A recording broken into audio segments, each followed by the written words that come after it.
Amsal 8 ayat 1-36. Wejangan hikmat. Bukankah hikmat berseru-seru dan kepandaian memperdengarkan suaranya?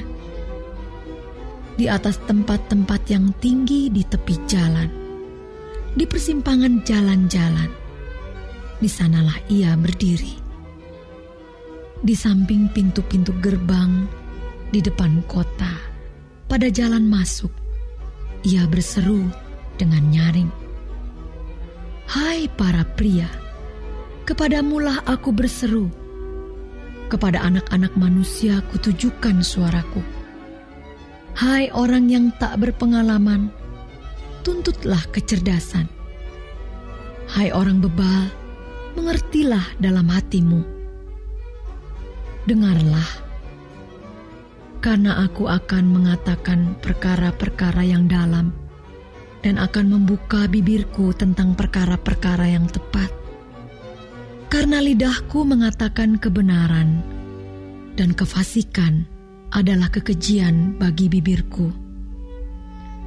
Segala perkataan mulutku adalah adil, tidak ada yang belat-belit atau serong. Semuanya itu jelas bagi yang cerdas, lurus bagi yang berpengetahuan. Terimalah didikanku lebih daripada perak, dan pengetahuan lebih daripada emas pilihan.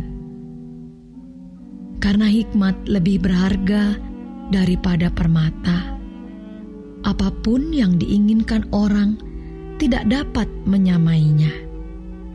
Aku, hikmat, tinggal bersama-sama dengan kecerdasan, dan aku mendapat pengetahuan dan kebijaksanaan.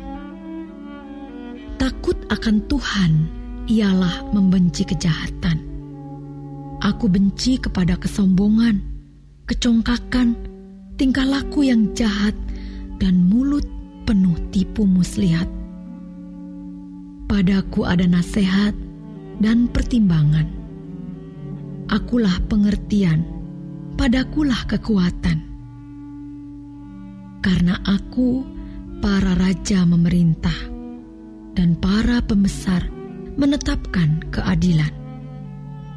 Karena aku, para pembesar berkuasa, juga para bangsawan dan semua hakim di bumi. Aku mengasihi orang yang mengasihi aku, dan orang yang tekun mencari aku akan mendapatkan daku. Kekayaan dan kehormatan ada padaku, juga harta yang tetap dan keadilan. Buahku lebih berharga daripada emas, bahkan daripada emas tua. Hasilku lebih daripada perak pilihan.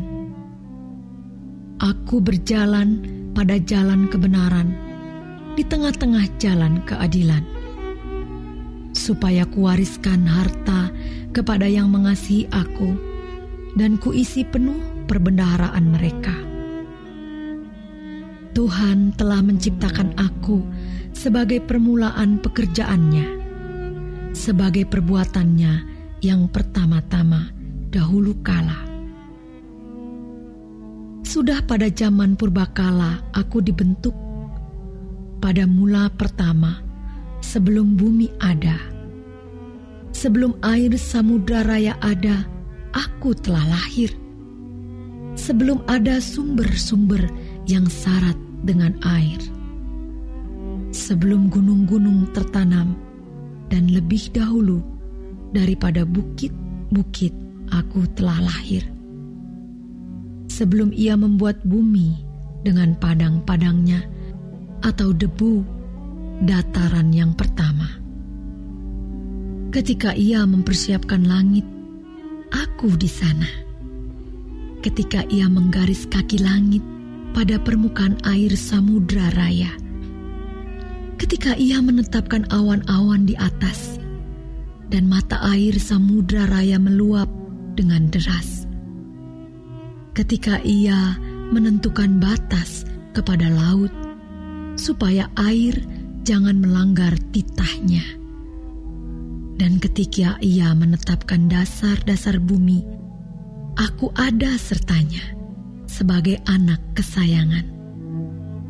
Setiap hari aku menjadi kesenangannya dan senantiasa bermain-main di hadapannya.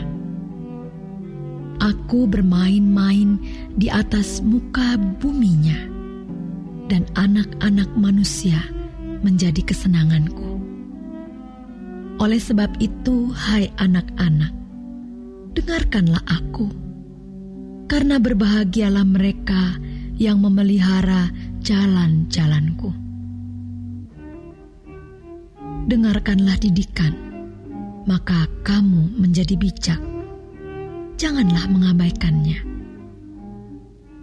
Berbahagialah orang yang mendengarkan daku, yang setiap hari menunggu pada pintuku, yang menjaga tiang pintu gerbangku. Karena siapa mendapatkan aku, mendapatkan hidup, dan Tuhan berkenan akan dia. Tetapi siapa tidak mendapatkan aku, merugikan dirinya. Semua orang yang membenci aku mencintai maut.